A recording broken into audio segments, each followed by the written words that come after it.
By telling us your name and where you're from. Well, I'm Kate Lindsay, just from Jarrow. You know, always lived in Jarrow. Right. And what was Jarrow like when you were growing up? Much better than it is now. Right. Believe me, people were friendlier. Yeah. Of course, there was no work in the, in the 30s. There was no work. People had to go way out of the town. Right. And of course, women. It was only service for women. So what did your parents do? Well, I don't think my mother ever worked. Father went to sea. Right up till the war started, my father went to sea. But then he worked in shipyard after that, because, well, you had to work when the war started, whether you liked it or not. I had to I went to college, as Kate said, to be a fitter. Right. Then I worked in Palmer shipyard. And were you among one of the few females, or were there many females there? Oh yes, there was a lot of females. There was female fitters, welders, painters, and we worked a lot on the ships. The cruisers and what have you that came in for repairs. And everybody had to buckle down, So was this during the war years? During the war years, yes. Right. So did you do an apprenticeship then as a fitter? Well, we had to go. I went to get to technical college. I think it was only 3 months we done, but was supposed to be classed as fully fledged fitters. After 3 months? Yes, after men served 5 years for their apprenticeship, we got the same wage as those that had, and we'd only done 3 months. So why so wonder there wasn't a strike there and then, because the women got the same. The fitters did. I don't know about any of the other trades. So what were you doing as a fitter then? What would be your... Well, we used to go onto the ships to fix the watertight doors on the gun turrets. Right. Screwdrivers, files, everything like that. So was it a hard job? Definitely not. It was one of the easiest jobs. What, easiest jobs on the ship, or...? I think it was one of the easiest jobs I've ever had, Right. personally, in the shipyard. And so how long did you stay in the shipyard for? I think it was 2 years before the work went down, and then I was sent to Coventry, which I did not like at all. I had to go into a factory in Coventry, and I did not like it at all. And was that again for the war efforts? Yes, because Coventry was bombed a fair bit, but we stayed in a hostel outside Coventry,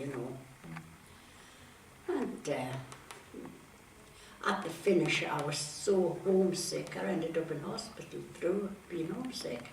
Right. And then my mother wasn't very well, so I got released from Coventry so I could come home to see my mother. So what kind of factory were you working in Coventry? I was making valves, some sort of valves we were making. I couldn't really tell you what we were doing because it was harder work there than I'd ever had in the shipyard at home, So did you quite enjoy working in the shipyard? Oh yes, because everybody was so nice and friendly, and the blokes were quite good, What was the sort of atmosphere like in there? Very good, very friendly. Was it very noisy? Well, not where we worked, but I mean in some of the shops it would be noisy, some of the big workshops would be noisy. Did you have much cause to go round the rest of the shipyard, or were you stuck to No, your... No, we didn't. Fitting shop, we went down to the fitting shop at the bottom of the yard sometimes to go to the store cupboard to get various tools out, that you needed. But, it was a funny thing to say, but I enjoyed the war years. Well, they were quite prosperous for you, really, weren't they, if you were being paid? True, that's true. Yeah. And so were the men okay then with Was there any animosity between the men and the women? No, the men, well, what you would call gentlemen them days. You didn't hear them swear or say anything nasty when we were there. Whatever they did, otherwise when they were all together. But you didn't hear swear words or anything when we were there. They were gentlemen. Right, so even though all the women had come into their workplace and taken... That's right, you know, yes. They were, But I mean, the women had no other option during the war. They had to work, whether they liked it or not, because you had to register at the labour exchange between certain ages, and I was 20.